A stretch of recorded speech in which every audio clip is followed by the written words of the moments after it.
नमस्कार, स्वागत है आप सभी का देवभूमि लाइव टीवी पर। मैं हूं आपके साथ परिधि जोशी। चलिए बुलेटिन की शुरुआत करूंगी उत्तराखंड की तमाम बड़ी खबरों के साथ। उत्तराखंड में पोस्टल बैलेट में गड़बड़ी को लेकर घमासान मचा है। गड़बड़ी की आशंका वाले वायरल वीडियो को लेकर निर्वाचन कार्यालय भी पूरी तरह से गंभीर है। मुख्य निर्वाचन अधिकारी ने सैन्य क्षेत्र की इस वीडियो को लेकर सभी रिटर्निंग अफसरों से जानकारी मांगी है। इस मामले में उत्तराखंड कांग्रेस पूरी तरह से मुखर हो गई है। कांग्रेस के प्रदेश अध्यक्ष गणेश गोदियाल के नेतृत्व में पार्टी के एक प्रतिनिधिमंडल ने उत्तराखंड की मुख्य निर्वाचन अधिकारी सौजन्या जावलकर से शिकायत कर कार्यवाही की मांग की है। प्रदेश अध्यक्ष गणेश गोदियाल के नेतृत्व में कांग्रेस नेताओं ने सेवारत सैनिकों के डाक मतपत्रों के फर्जीवाड़े के संबंध में शिकायत की। कांग्रेस प्रदेश अध्यक्ष गणेश गोदियाल ने कहा कि कई विधानसभा क्षेत्रों से शिकायतें प्राप्त हुई हैं कि डाक मतपत्रों को संबंधित सैनिक मतदाताओं तक न पहुंचाकर एक ही स्थान पर इन मतपत्रों पर फर्जी दस्तखत करते हुए उनका उपयोग किया गया।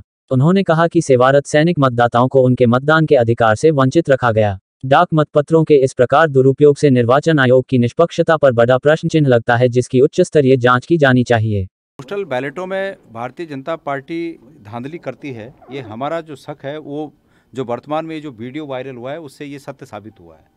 हमने चुनाव आयोग में आकर इस बात की मांग की है कि ये जो बैलेट से वोट देने की प्रक्रिया है, इस प्रक्रिया को तत्काल बंद किया जाए और ट्रांसपेरेंट तरीके से वोटर, जो भी वोटर है, जो पोस्टल वोट का अधिकारी है, वो पोस्टल वोटर फिजिकली कहीं पर भी एक यूनिट पर आकर या अपने बेस कैंप पर आकर या जो सरकारी कर्मचारी हैं एक जगह पर आकर वो अपने वोट का प्रयोग करें और ट्रांसपेरेंट तरीके से ये हो, पारदर्शी उसमें तरीका अपनाया जाए। जो पिथौरागढ़ आरओ से ये रिपोर्ट हुई थी कि ये वायरल हुआ था करके, उसके बाद जो वायरल हुआ था उसमें मैसेज में कोई पर्टिकुलर यूनिट का उन्होंने नाम दिया था, तो वहाँ का जो रेजिमेंट से उन्होंने पूछा तो वहाँ से ये रिस्पॉन्स आया तो उनसे कंसर्न नहीं है करके, संबंधित नहीं है करके वो रिपोर्ट उनको आरओ को आ गया था, जो उन्होंने हमें अभी तक दिया है।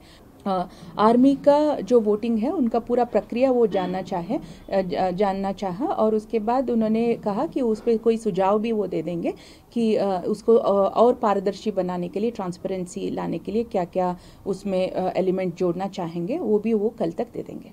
जनपद उधम सिंह नगर में एक बार फिर अवैध खनन का काला कारोबार चरम पर है। खनन माफिया अवैध रूप से धरती का सीना चीर खनिज निकालकर लाखों के वारे न्यारे कर रहे हैं। वहीं प्रशासन के गठजोड़ से खनन माफिया अपने कारोबार को अंजाम दे रहे हैं। मुख्यमंत्री पुष्कर सिंह धामी के जनपद उधम सिंह नगर में एक बार फिर अवैध खनन ने जोर पकड़ लिया है, जहां स्टोन क्रैशर स्वामी पोपलेन जेसीबी की मदद से गहरे गड्ढे कर खनन के कारोबार को अंजाम दे रहे हैं। मशीनों द्वारा हो रहे अवैध खनन की वीडियो भी सोशल मीडिया पर वायरल हो गए, लेकिन प्रशासनिक अमला इस ओर कोई भी ध्यान देता हुआ दिखाई नहीं दे रहा। वहीं काशीपुर कुंडेश्वरी क्षेत्र में स्थित मुरली स्टोन क्रैशर, जय stone crasher, national stone crasher और भी क्षेत्र में स्थित क्रैशर द्वारा अवैध खनन के इस काले कारोबार को अंजाम दिया जा रहा है। पोकलेन जेसीबी की मदद से धरती का सीना चीर लगभग 100 फीट से अधिक गहरे गड्ढे खोद दिए गए हैं, जिससे ग्रामीण क्षेत्रों में जल का संकट मंडराने लगा है। चिंतित ग्रामीणों द्वारा अधिकारियों से समय समय पर शिकायतें भी की जा रही हैं, लेकिन शिकायतों को अधिकारी नजरअंदाज कर रहे हैं, जिससे आक्रोशित ग्रामीणों ने आज प्रशासन के खिलाफ जमकर नारेबाजी की। रिपोर्ट अजहर मालिक। स्वामी के द्वारा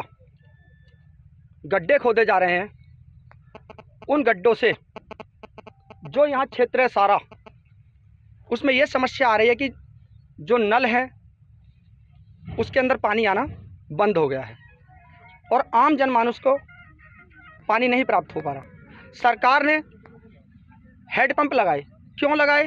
ताकि जनता पानी पिए, जिसके घर में नल नहीं है। उस हेडपंप के अंदर पानी नहीं आ रहा तो जनता कहाँ से पानी पिएगी?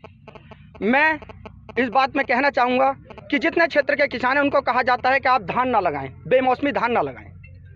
क्या इन बेमौसमी धान लगाने से इतना पानी खर्च हो सकता है कि जितना क्रैशर स्वामी के द्वारा पानी को बर्बाद किया जा रहा है? में हम लोगों को, इस क्षेत्र की जनता को इकट्ठा होना पड़ा।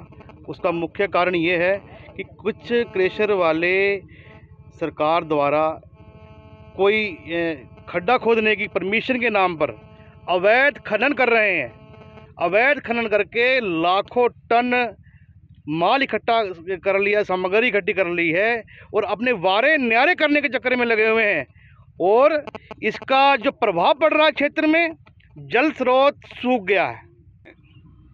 पानी का जल स्रोतों को लेके हमने एसडीएम साहब को, डीएम साहब, उप जिलाधिकारी को, खनन विभाग को और पोल्यूशन विभाग को, सबको हमने लेटर दिए कि हमारे यहाँ 20 फुट का पानी का लेवल है। अवैध खनन, अपने निजी स्वार्थ के लिए अवैध खनन करके ये पानी निकाल के पानी बाहर डाल रहे हैं, जिस पानी का नाजायज उपयोग हो रहा है। जबकि जल ही जीवन है का नारा दिया सरकार ने, लेकिन ये उस पानी को व्यर्थ बहाकर हैं, यहाँ के जो नल सूख रहे हैं और पानी जो बोरों में खेत को बोर लगाने से सिंचाई बोर है वो भी सूख रहे हैं।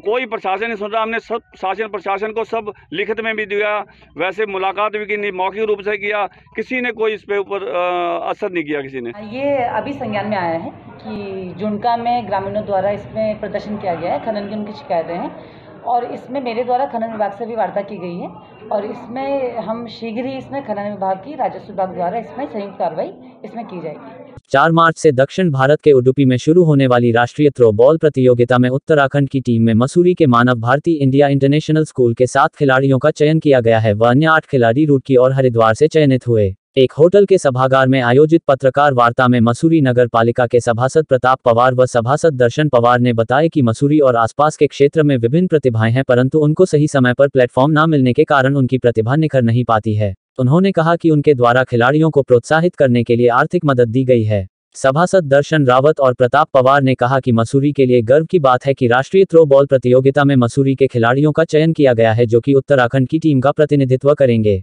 उन्होंने बताया कि खिलाड़ियों के प्रोत्साहन के लिए सभी को आगे आना चाहिए और उनका मनोबल बढ़ाया जाना चाहिए। टीम के कोच ललित वर्मा ने कहा कि इससे पूर्व भी मानव भारती इंडिया इंटरनेशनल स्कूल के खिलाड़ी राष्ट्रीय स्तर की प्रतियोगिताओं में प्रतिभाग कर चुके हैं और 4 मार्च से शुरू होने वाली प्रतियोगिता में मसूरी के 7 खिलाड़ियों के साथ ही उत्तराखंड की 15 सदस्यीय टीम थ्रो बॉल प्रतियोगिता में भाग लेने जाएगी। थ्रो बॉल टीम के सदस्य अक्षय पनवार ने बताया कि वह पहले भी अन्य राज्यों में हुई राष्ट्रीय प्रतियोगिता में थ्रो बॉल प्रतियोगिता में हिस्सा ले चुके हैं और उन्हें उम्मीद है कि उडुपी में होने वाली इस प्रतियोगिता में वे जीत का परचम लहराएंगे। रिपोर्ट सुनील सोनकर। मैं ये कहूँगा कि मुझे बहुत खुशी हो रही है कि मैं उत्तराखंड को रिप्रेजेंट करना चाहूँगा। अपने आप को लकी मानूंगा कि मैं मानव भारती में था और हमें ललित सर जैसे कोच मिले जिन्होंने हमें थ्रो बॉल का एक चांस दिया, क्योंकि बहुत सारे स्कूलों में पता नहीं है अभी इस चीज़ के बारे में। मसूरी में पता नहीं है। मसूरी में पोटेंशियल तो बहुत है, पर वो ये है कि गाइडेंस नहीं मिल पाती इतनी, मतलब पोटेंशियल बहुत है मसूरी में। तो मैं अपने आप को बहुत ही सौभाग्यशाली मानता हूँ कि मैं थ्रो बॉल में जा रहा हूँ। ये मेरा तीसरी बार है, तो बहुत अच्छा लग रहा है। 31वां national junior national throw ball Udupi खेलने जा रहे हैं। इससे पहले भी हम छत्तीसगढ़ और रोहतक खेलने गए थे। तो हमारा यही कहना है कि इससे इस गेम में खेलने से ये फ़र्क होता है कि बच्चों को नशे की ओर नहीं आता। दूसरा क्या है, इनकी करियर के लिए आगे चांस मिल जाते हैं नौकरियों में, खेल में, और ये नेशनल खेल सकते हैं इंटरनेशनल। ये एक तो हमारे लिए बहुत गर्व की बात है कि मसूरी हमेशा से जो है स्पोर्ट्स का हब रहा है, लेकिन पुराने लोगों ने इस पर ध्यान नहीं दिया है। एकमात्र स्टेडियम जो भिलाड़ू का बनने जा रहा था, वो भी उसका भी काम अभी तक पूरा नहीं हुआ। किन कारणों से अटका हम उस चीज़ में नहीं जाते, लेकिन इसके लिए एक सकारात्मक पहल होनी चाहिए। आज का हमारा युवा जो है यहाँ का नशे की ओर बढ़ा जा रहा है और उसके लिए खेलने का कहीं मैदान नहीं है। हम जो है नगर पालिका के स्तर से इसमें काम कर रहे हैं। अभी तो क्योंकि समय निकला जा रहा है, अभी आचार संहिता का समय, इसके बाद बैठेंगे, इस चीज़ में बात करेंगे। एक खेल का मैदान हमारे बच्चों के लिए यहाँ पे होना चाहिए।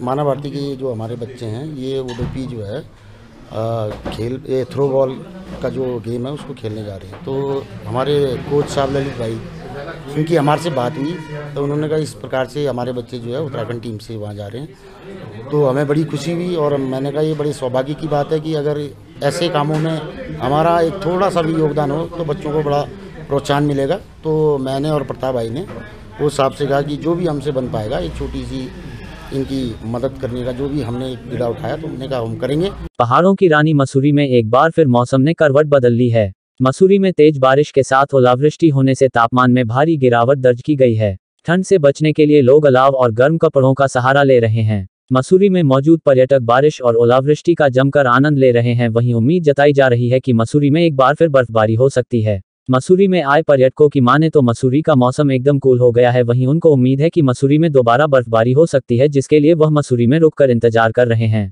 मौसम विभाग की माने तो अगले 2 दिनों तक ऊंचाई वाले पहाड़ी क्षेत्रों में बर्फबारी और तेज बारिश हो सकती है। निचले इलाकों में तेज हवाओं के साथ हल्की बूंदाबांदी भी होने की संभावना है। वहीं मौसम विभाग के बारिश और बर्फबारी की चेतावनी के बाद जिला प्रशासन भी अलर्ट पर है। वहीं सभी अधीनस्थ अधिकारियों को अलर्ट पर रहने के निर्देश दिए गए हैं। जिन क्षेत्रों में भारी बर्फबारी होने की संभावना है, वहां पर यातायात को व्यवस्थित करने के लिए सभी मुख्य रास्तों पर जेसीबी तैनात करने के निर्देश भी दिए गए हैं, जिससे कि बर्फ पड़ने पर बर्फ को हटाकर यातायात को सुचारू किया जा सके और लोगों की मदद की जा सके। रिपोर्ट सुनील सोनकर। बहुत अच्छा लग रहा है, बहुत अच्छा लग रहा है, आनंद बहुत मजा। ठंड भी बढ़ गई है, ठंड भी बढ़ गई है, स्नोफॉल होने के चांसेस लग रहे हैं मसूरी में।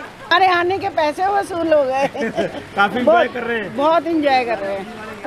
उत्तराखंड की तमाम बड़ी खबरों में फिलहाल इतना ही। बाकी अपडेट के लिए हमारे साथ बने रहिए और देखते रहिए देवभूमि लाइव टीवी। नमस्कार।